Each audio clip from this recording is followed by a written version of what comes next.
역사의 주인이신 하나님, 중부지역의 물난리 가운데서도 우리를 지키심에 감사합니다. 오늘도 감사한 마음으로 말씀을 듣게 하옵소서. 오늘도 감사한 마음으로 말씀이 깨달아지게 하옵소서. 오늘도 감사한 마음으로 들려진 말씀 결단하게 하옵소서. 심히 부족하고 연약한 종을 세우셨사오니 성령님 붙잡아 주시기를 원하옵고 예수 그리스도의 이름으로 기도드리옵나이다. 아멘. 우리 12절 한번 같이 봉독합니다. 12절 시작. 사자가 이르시되 그 아이에게 내 손을 대지 말라. 그에게 아무 일도 하지 말라. 내가 내 아들 내 독자까지도 내게 아끼지 아니하였으니 내가 이제야 내가 하나님을 경외하는 줄을 아노라. 아멘. 따라합시다. 이제야. 지금 이 독자를 드리는, 이삭을 번제로 드리는 이 이전까지의 아브라함의 믿음이 어떻습니까? 12장부터 지금 21장까지의 아브라함 믿음을 여러분은 어떻게 평가하고 싶어요? 좋습니까? 그저 그렇습니까? 별거 아닙니까? 아마 100이면 100. 다 아브라함 믿음 훌륭하죠. 좋죠. 그렇게 대답할 수밖에 없습니다. 왜 그렇습니까? 하나님께서 그냥 무작정 어느 날 나타나셔서 내 아비 친척 다 버리고 떠나라. 그 말씀에 과연 순종할 수 있는 사람이 얼마나 되겠느냐. 제가 항상 말씀드리잖아요. 지금 우리가 고향을 떠나는 것과는 전혀 다른 환경이다. 목숨을 내놓는 일이다. 자기 족장 사회를 떠난다는 것, 시족 사회를 떠난다는 것은 목숨을 내놓는 것과 같은 것이다. 그렇기 때문에 하나님께서 어디 정해주시지도 않고 그냥 무조건 떠나라고 했을 때 떠난 그 믿음 자체만도 엄청난 믿음인 거예요. 감히 상상도 할 수 없는 믿음인 거예요. 저는 따라갈 수도 없는 믿음인 거예요. 그런데 오늘 하나님께서 아주 중요한 말씀을 하십니다. 따라합시다. 이제야. 그렇다면 지난날의 믿음은 어땠다는 거예요? 사람들이 보기에 훌륭했고 본인이 최선을 다했지만 하나님 보시기에는 아직 미흡하다 그거예요. 이제야라는 말에는 세 가지 뜻이 있습니다. 지금 당장이라는 뜻, 지금 당장. 그러니까 하나님께서 야, 지금 보니까 내 믿음 인정할 수 있다 그거예요. 또 이제야라는 말에는 여러 날 후에 내가 너를 불러냈을 때 아비 집에서 떠났고 그 과정 중에 실수도 많이 하고 어려움도 겪었지만 지금 여러 날을 겪고 나서 이 사건을 보니까 그런 뜻이 담길 수가 있겠죠. 그런데 이거는 시간의 개념이고 이제야라는 원어의 뜻에 전혀 다른 뜻이 있습니다. 따라합시다. 어렵게. 그 시간의 개념이 아니에요. 이제야는 우리가 지금까지 시간의 개념으로 알았는데 이 원어의 이제야는 어렵게 그거예요. 어렵게. 이 말씀을 오늘 본문에 비추어서 조명을 해보면 아브라함이 내 독자 이삭을 번제물로 드려라. 배를 갈라서 사지를 찢어서 하나님 앞에 불태워 드려라. 그렇게 말씀하셨을 때 어렵게 결단했다. 그런 의미가 들어있는 거예요. 한번 생각을 해보세요. 100세에 얻은 아들, 유일한 독자 아들, 그 아들을 번제로 바치라고 했을 때 누구든지 어렵게 결단하지 않았겠습니까? 어렵게 결단한 만큼 하나님께서 그를 인정하셨습니다. 뭐라고 말씀하십니까? 이제야 내가 하나님을 경외하는 줄 아느라. 이 말씀을 보면 하나님께서 아브라함의 믿음을 지금까지 인정하셨어요. 아브라함의 믿음을 인정하셨어요. 그런데 하나님을 경외하는 데는 조금 비읍했다는 거예요. 여기에 우리가 주목을 해야 돼요. 여러분 다 믿음 있지 않습니까?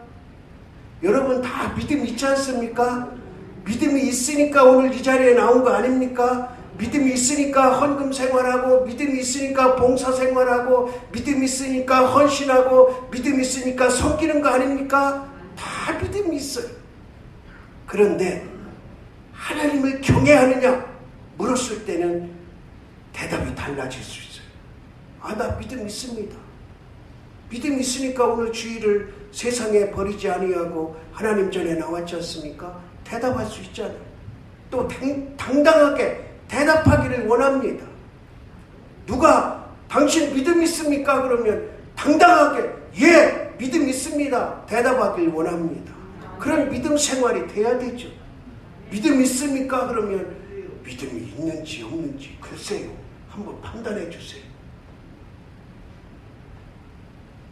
여러분 뭐 한 가지라도 하나님 앞에 잘하는 게 있잖아요. 그게 믿음이잖아요. 그러면 당당하게 예, 저 믿음 있습니다. 대답을 할 줄 알아야죠. 그런 믿음으로 나가야 되죠. 그런데 하나님을 경외하십니까? 그러면 선뜻 대답하기가 어려운 거예요. 왜? 여기서 경외라는 말은 오직 하나님 한 분에게만 사용할 수 있는 단어입니다. 근데 세상 사람들은 간혹 사람에게도 쓰고 어떤 존경하는 사람에게도 쓰는데 우리는 그렇게 쓰면 안 돼요. 오직 하나님에게만 경외라는 말을 써야 돼요. 그렇다면 경외라는 말 속에는 어떤 의미가 담겨 있느냐? 내 모든 것은 다 하나님의 것입니다. 하나님이 모든 것을 다 주장해 주십시오. 그 고백이 담긴 거예요. 지난 시간에 재직 수련회 하면서 기초 믿음 배웠잖아요. 내가 하나님이 나를 창조하셨다는 그 믿음 속에는 모든 것이 다 하나님 것이다. 나는 하나님의 것이다. 나는 하나님의 것이다. 그 고백이라는 거잖아요. 근데 경외라는 것은 거기에 한 걸음 더 나가서 나의 모든 것은 다 하나님의 것입니다 하는 고백인 거예요. 그러니까 아브라함이 독자 아들을 드렸을 때 고민했지만 어렵게 결단했지만 그것을 실행했을 때 하나님께서는 그제야 내가 나를 경외하는 줄 안다 그러셨어요. 여기서 안다는 것은 그 일을 실행했다 그거예요. 여러분 지금이라도 어렵게라도 하나님 앞에 결단할 수 있기를 원합니다. 하나님께서 우리에게 원하시는 것이 무엇이든 그것을 어렵게라도 결단할 수 있기를 원합니다. 지금이 그 시기인지도 몰라요. 하루, 이틀, 찰필 미루지 말고 하나님께서 원하시는 일이라면 어렵게 결단이라도 해서 하나님으로부터 인정받는 우리의 믿음이 되었을 때 고통과 위험 속에 그 뒤에 오는 승리는 이루 말할 수가 없는 것입니다. 여러분, 우리 믿음의 승리를 가져와야 되잖아요. 우리 믿음의 승리 쟁취해줘야 되잖아요. 여기서 홍수 때문에, 코로나 때문에, 물질 때문에, 시간 때문에, 어떤 상황 때문에 무너질 수 없잖아요. 승리를 쟁취해야 되잖아요. 그러면 그 승리의 쟁취 뒤에 오는 놀라운 하나님의 은혜가 있음을 성경은 말씀하고 있습니다. 그것이 뭡니까? 제일 첫 번째는 따라합시다. 여호와 이레. 하나님으로부터 이제야라는 믿음을 인정받으면 여호와 이레가 준비되는 거예요. 여호와 이레라는 것은 우리는 하나님이 준비해 주신다 이 뜻만 알잖아요. 근데 세 가지 뜻이 있어요. 하나님이 준비해 주세요. 내가 필요한 거, 내가 사용해야 될 거, 내가 세상에 나가서 살아가는 데 있어서 필요한 것을 하나님께서 준비해 주신다는 거예요. 이 나라 이 민족은 하나님께서 준비해 주신 줄로 믿습니다. 일제 36년 동안 모든 있지도 않은 자원 그것마저도 다 털털 빼앗기고 빈털터리가 되었어. 간신히 복구해서 일어나려고 하는데 전쟁이 땅 터져서 그야말로 폐허가 된 상태. 그때 붙잡은 것 하나 오직 하나님의 손길이었음을 믿으시기 바랍니다. 사람의 힘으로 어떻게 이 일을 감당할 수 있겠습니까? 하나님께서 준비시켜 주셨습니다. 사람을 준비시켜 주시고 상황을 준비시켜 주시고 외국 차관이 들어오도록 준비시켜 주셨어요. 그냥 일상적으로는 차관이 들어올 수 없어요. 차관이라는 게 사람이 아니라 외국에서 돈을 빌려주는 거예요. 근데 우리나라 뭐를 보고 빌려주겠어요? 여러분, 제가 여러분한테 10억 빌려달라고 하면 빌려주겠어요? 빈털터리한테? 땅 한 평 없는 사람한테? 집 한 칸 없는 사람한테 빌려주겠냐고. 은행에서 저는 대출을 받아보진 않았지만 대출 받는데 그렇게 까다롭다 그래요. 서민들이 대출 받는데 그렇게 까다롭다 그래요. 그런데 아는 사람이 가면 10억 줄 것도 20억 준다 그래요. 뭐가 담보가 있어야지. 담보가 땅이 있든지 사람이 있든지 보증을 쓰든지 뭐가 있어야 대출을 받지 빚을 얻지. 그런데 하나님께서 준비시켜 주셨어. 달라고 하니까 담보 없습니다. 그래 그래도 줄게. 이래서 차관을 빌려다가 일어서기 시작한 거예요. 아멘도 안 하시네. 하나님이 준비시켜 주셨다니까. 외국 차관을 준비시켜 주셨어. 일어날 기틀을 마련하게 해주신. 그리고 또 여호와 이레라는 말 속에는 따라합시다. 보살피신다. 보살피신다는 뜻이 담겨져 있어요. 하나님께서 지금도 저와 여러분을 보살피시기 때문에 오늘 이 자리에 있는 줄을 믿으시기 바랍니다. 지난 2주간 동안 4분을 장례를 치렀어요. 하나님의 시간대에 하나님께서 제가 장례를 한 분은 제가 진례를 안 하고 3분에게 가서 예배를 드리는 가운데 전혀 슬픔이 없어요. 슬픔. 왜 남이니까 그렇지 생각하지만 그렇지 않아요. 왜? 다 어디 갔기 때문에? 천국 갔기 때문에. 또 80 넘으셔서 90대서 천국 가면 되지 않아요? 아유, 한 200살까지 살고 싶은가요? 아니 80 넘어서 90 넘어서 천국 가면 되지 않아요? 그 앞에 뭐 슬퍼할 게 뭐가 있어요? 그 유족들의 슬픔은 있겠지만 목사로서 진리하는 슬픔은 없더라고. 그렇다고 뭐 기쁜 일도 아니지만 참 하나님 감사하다. 겉으로 표현할 수는 없었지만 하나님께서 보살피셔서 90평생 사시고 믿음 가지고 사시고 직분 가지고 사시고 열심히 그렇게 살아오셨으면 되는 거지. 하나님께서 이 나라 이 민족을 보살피셨고 저와 여러분을 보살피셔서 지금 이 자리에 있고 이 나라가 선 줄 믿으시기 바랍니다. 이 나라 지금 걱정이 아니에요. 하나님의 보살피심이 떠나실 것 같은 그런 위기감이 있지 않습니까?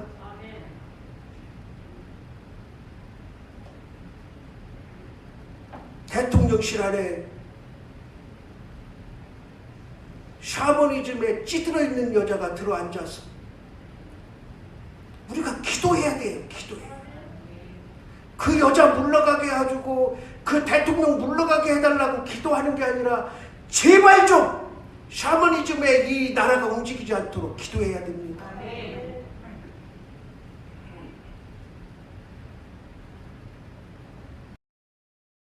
하나님의 보살피심에 손이 떠나면 끝나는 거예요. 사람이 아무리 애쓰고 노력해도 끝입니다. 끝.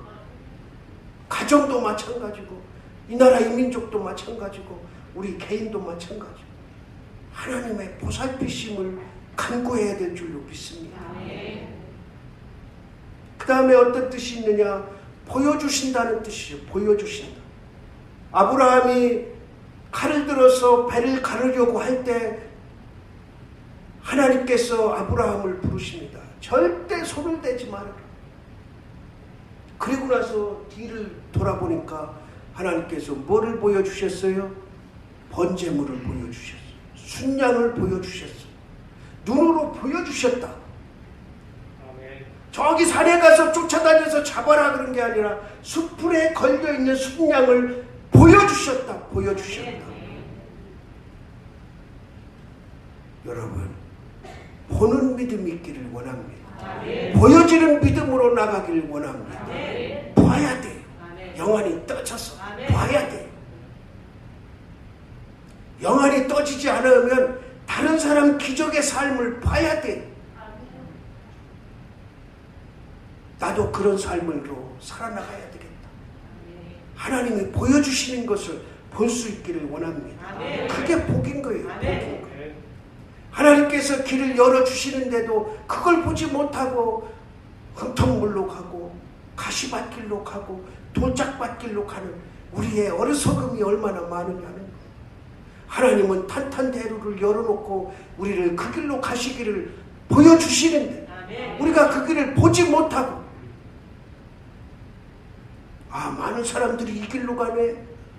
여기로 가니까 뭐 좋은 거 있을 것 같으네. 그리고 버려두는 거예요. 하나님의 보여주심을 눈으로 영안으로 살피며 나가기를 원합니다. 여호와 이레라는 것은 하나님이 준비해 주세요. 준비해 주세요. 그런데 그 준비해 주신 것을 내가 노력으로 쟁취해야 돼요.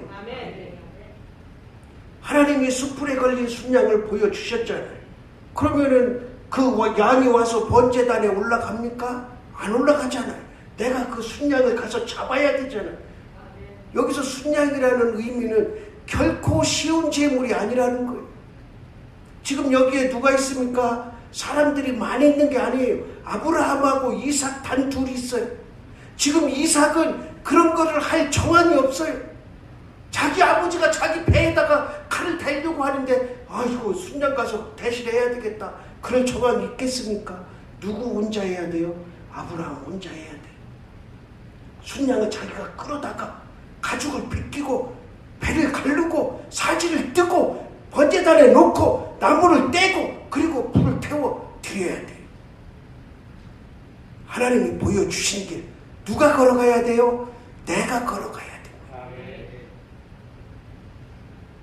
하나님이 보살피실 때 그 보살핌 안에 들어가야 됩니다. 제가 유튜브를 이렇게 보다 보니까 아주 재밌는 그림이 있어요.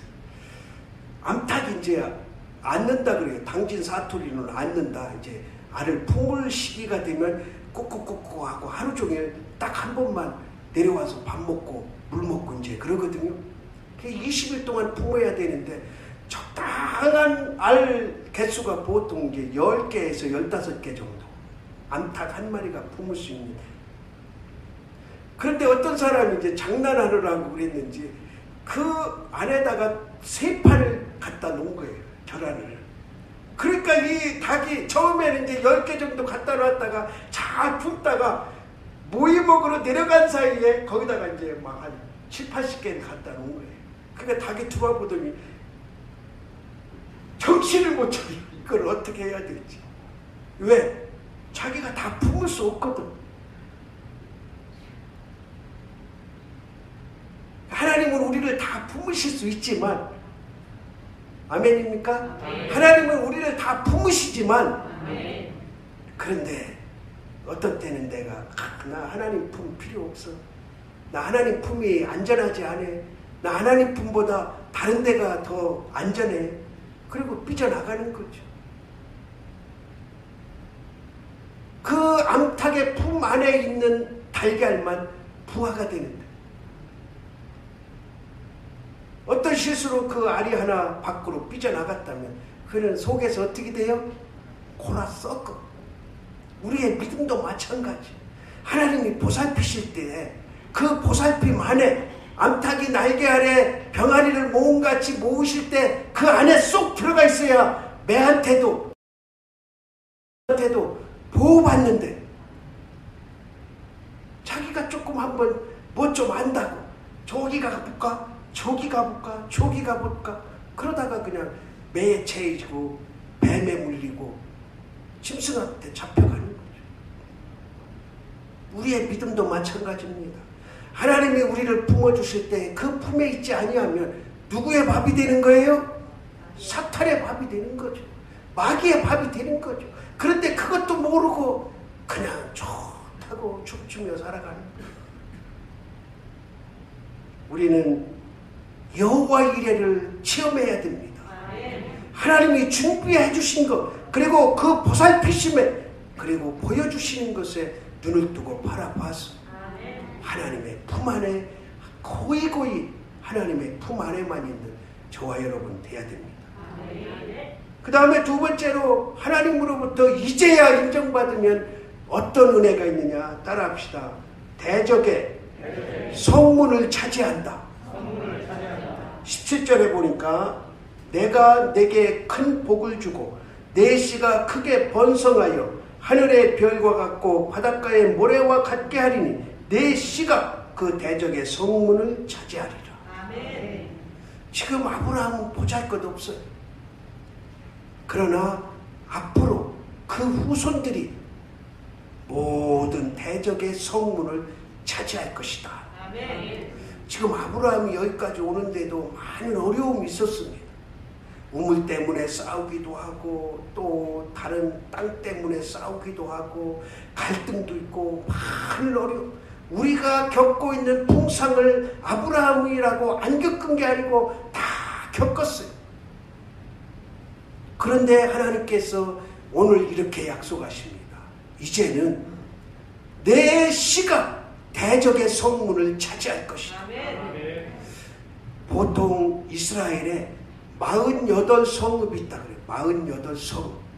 그런데 그 48성읍을 누가 차지하고 있느냐? 지금 우리의 영적인 해석으로 말하면 사탄이 다 차지하고 있는 거예요. 7 족속이 다 차지하고 있는 거예요. 그러니까 아브라함의 씨가 들어갈 성문이 없는 거죠. 차지할 곳이 없는 거죠. 그런데 하나님께서 믿음으로 인정받기만 하면 그 48성읍의 성문을 다 차지하게 해주신다는 거예요. 아멘. 그 약속이 이루어졌습니까? 안 이루어졌습니까? 이루어졌잖아요. 하나님이 차지하게 하셨잖아요. 아멘. 그 씨로서 그 후손들이 그 성문을 다 차지하게 하신 줄 믿으시기 바랍니다. 아멘. 오늘날의 성문은 뭡니까? 우리가 차지해야 될 오늘날의 성문은 뭡니까? 우리가 살아가는 데 있어서 필요한 모든 것이 다 성문인 거예요. 물질도 성문이고 사랑 관계도 성문이고 나에게 주어진 일을 감당하는 직업도 성문인 것이고 학생들은 학생의 학업에 열중하는 것도 성문인 것이고 지금 그 모든 성문을 내가 차지해야 될 줄로 믿습니다. 사탄에게 빼앗겨서는 안 돼요. 그 사탄에게 빼앗기고는 갈 데가 어딥니까? 날짐승들이 날뛰는 들판밖에 없잖아. 햇빛이 내렸지는 밤에는 춥고 낮에는 더운 광야밖에 없잖아. 살아갈 수가 없어. 낮에는 40도 고열이 내렸지. 밤에는 10도 이하 내려가면 아무것도 없는 빈 껍데기에 얼어 죽을 수밖에 없어. 거기에 또 날짐승들, 사람을 잡아먹으려고 해치는 그런 짐승들이 얼마나 많습니까? 성문을 차지하지 않으면 마귀의 밥이 될 수밖에 없다. 여러분, 나에게 있어서 내가 차지해야 될 성문이 무엇이냐? 나는 직장에서 내 의지, 내 믿음, 내 모습, 내 직분 이런 것을 마음대로 드러내고 살아가는지 살펴야 될 줄로 믿습니다. 오늘 새벽에 사무엘상 28장을 공부했어요. 28장을 공부하는데 사울이 변장하고 신접한 여인을 찾아갑니다.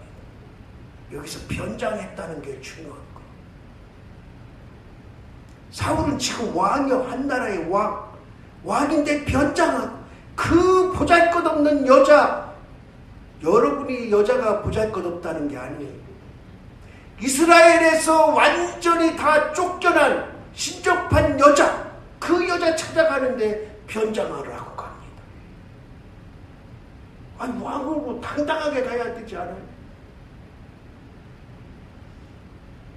오늘 새벽에 그 변장이라는 단어를 세 가지로 해석했어요. 여러분 변장하지 마십시오. 여러분 직분을 변장하지 마십시오. 여러분 믿음의 성도를 변장하지 마십시오. 변장이 뭔 거예요? 속이는 거잖아요. 속이는 거. 어디 가서든 당당하게 따라합시다. 나는 장학교의 교인이다. 드러내야 돼요. 변장하고 나는 교인 아닌 척, 나는 장학교의 교인 아닌 척, 뭐 여기서는 할 수 없겠지. 그런데 저런데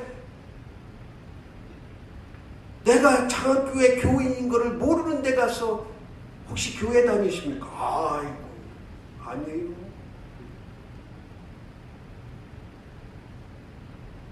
따라합시다. 교인인 것을 변장하지 말자. 그냥 직분을 변장하지 말아요.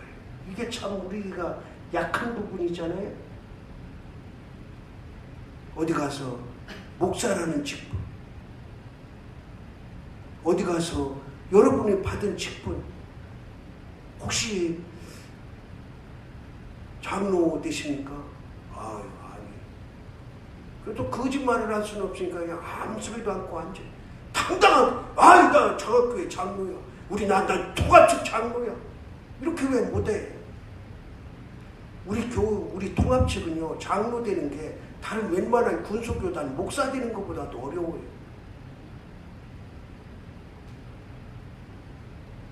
권사도 마찬가지고, 안수집사도 마찬가지고, 2분의 1, 지금은 2분의 1이지만 예전에 받으신 분들은 다 3분의 2 교인들 찬성을 받았어야 돼. 그렇게 하나님께서 귀하게 세워주셨는데 어디 가서 아닌 척 변장하고, 왜 만왕의 왕이신 예수 그리스도가 나의 구세주신데 당당하게 왕처럼 왕복을 입고 그 신접한 여인을 찾아가야지 변장하고 왕이 아닌 척, 나는 이런 직분 가지지 않은 척, 그러면 되겠느냐는. 여러분 직분을 당당하게 드러내기를 바랍니다. 그러려면 그럴 만한 삶이 있어야 돼. 삶이. 어디 가서든 누구 앞에든 일부러 나는 목사요 외치고 다닐 필요는 없지만은, 그런 상황 속에서, 어떤 상황 속에서 내가 신분을 드러내야 될 때는 당당하게 드러내자는 거죠. 비록 그 드러냄으로 인해서 손해가 되더라도. 오늘 말씀에 우리는 대적의 문을 차지해야 됩니다. 사탄에게 패하지 말고, 광야에서 헤매지 말고 성문에 들어가서 안전하게 거해야 될 거 아닙니까? 우리의 영원한 성문은 하나님 나라 문입니다. 하늘문에 들어가. 그때까지 이 땅에서 대적의 문을 차지하고 사탄 마귀 귀신을 내쫓고 당당하게 만왕의 왕이신 예수 그리스도의 그 왕권을 가지고 이 땅을 당당하게 살아갈 수 있기를 원합니다. 변장하지 말고. 그 다음에 어떤 이제야 인정받는 믿음이 어떤 복이 있습니까? 따라합시다. 천하 만민이 내 씨로 인해 복을 받을 것이다. 천하 만민이 나 혼자 잘 되고 나 혼자 잘 살고 나 혼자 잘 먹는 게 아니라 내 씨로 인해서 천하 만민이 복을 받는다. 아멘. 여러분들은 자녀 손을 위해서 어떻게 기도합니까? 분명한 목적을 두고 기도할 수 있기를 원합니다. 아멘. 제가 손녀딸 이름을 라헬이라고 줬어요. 라헬. 하나님께 속한 자라는 뜻이 이스라엘, 그 이스를 빼고 라헬로 지었어요. 이스라엘 백성들이 세계에 다 지배를 하잖아요. 경제, 사회, 정치. 유대인들이 거의 다 지배를 하고 있다. 미국에도 이 유대인들이 재산을 빼가면 하루아침에 망한답니다. 그만큼 미국의 그 부자들이 유대인들이 많은 거예요.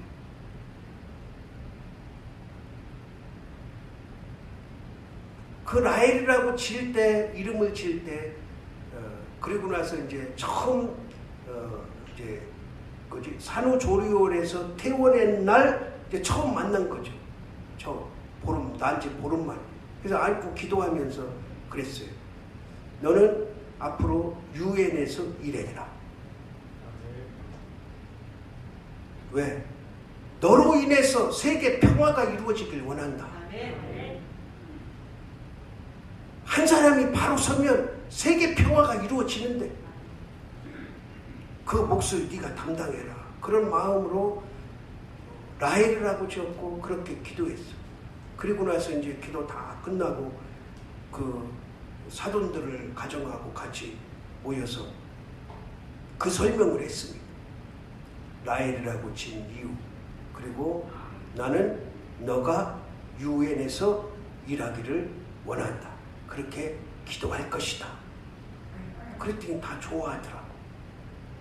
나중에 커서 거기서 일할지 안 할지는 모르고 지금도 계속 기도하는 거. 세계 평화의 주춧돌이 되고 중심이 되라. 여러분들도 자녀 손을 위해서 구체적인 기도가 있기를 원합니다. 그냥 세상에서 잘 먹고 잘 사는 그런 게 아니고 정말 하나님의 영광을 위해서 하나님께서 어떻게 세워주실까. 그리고 너로 인해서 내 씨로 인해서 내 후손으로 인해서 이 세계의 뭔가 우리 지역의 뭔가 우리 나라의 뭔가 우리 가정의 뭔가 이루어질 수 있는 그런 자녀손이 되게 해달라고. 분명한 목적을 세워야 돼. 너 공부 잘해야 돼. 그러면 공부 잘하라는 것은 뭐라는 거예요? 다른 애들 누르라는 거예요. 누르라는 거. 다른 애들을 밟고 일어서라는 거예요. 공부 잘하라고 기도하면 안 돼요. 공부를 최선을 다해라 그래야지. 절대적인 기도를 해야지 상대적인 기도를 하면 안 되는 거예요. 공부 잘한다고 다 출세하고 공부 잘한다고 다 성공합니까? 아니잖아요. 그런데 왜 공부 잘하라고 기도하고 공부 잘하라고 다그치고 공부 잘하라고 거기에 초점을 맞추냐? 너 하나님의 일하는 사람이 되어라. 너 하나님의 평화를 가져오는 사람 되어라. 공부에 최선을 다해라. 이래야지. 천하 만민의 씨가 복을 받는다는 것은 다른 사람보다 최상이 되는 것, 비교의식에서 최상이 되는 걸 말하는 게 아니에요. 아주 편만하게는 여러분들 자녀손이 믿음만 가졌고 살아도 지금 시대는 성공이야. 정말이지 않습니까? 여러분 자녀손이 정말 하나님 앞에 신실한 믿음만 갖고 사는 것만 해도 성공이라니까.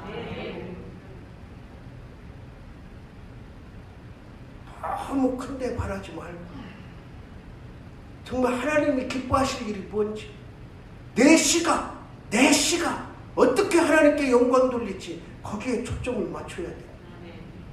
그리고 승리해야 됩니다. 이 이삭을 드린 장소가 모리아산이에요. 모리아산은 지금의 예루살렘 성전이 있는 곳입니다. 2000년 전에 성전이 완전히 다 무너지고 터만 남아있지만 이 모리아 산이 이삭을 드렸던 그곳이, 그 제단이 4000년 후에 거기에 성전이 세워지는 거예요.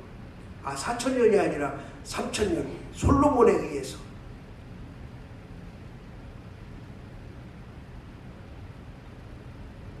이삭이 제물로 드려진 것은 예수 그리스도를 예표하는 겁니다.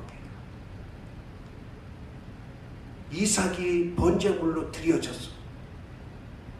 사람은 죽을 뻔하다가 다시 살아났지만 예수님은 그 제물이 되어서 완전히 죽으신 후에 부활하셨음을 성경은 말씀하고 있어요.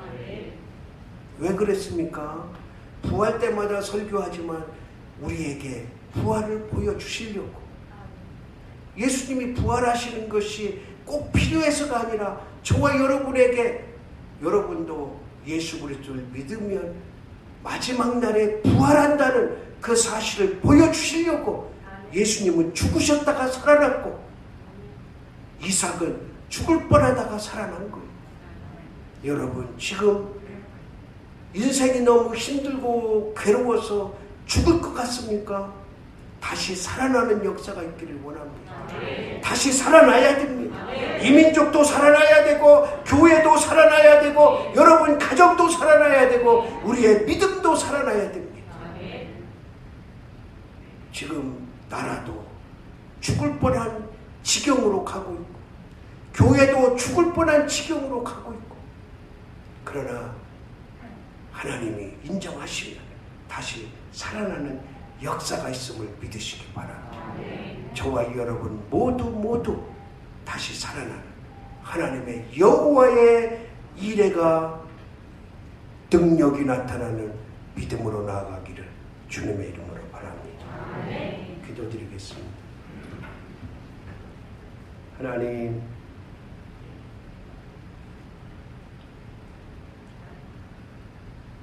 아브라함의 믿음이 아주 훌륭한데 하나님께서는 이제야 말씀하십니다. 우리의 믿음 어떻게 보여지는지 하나님께서 이제야 선언을 듣는 믿음으로 나가게 하옵소서. 예수 그리스도의 이름으로 기도드리옵나이다.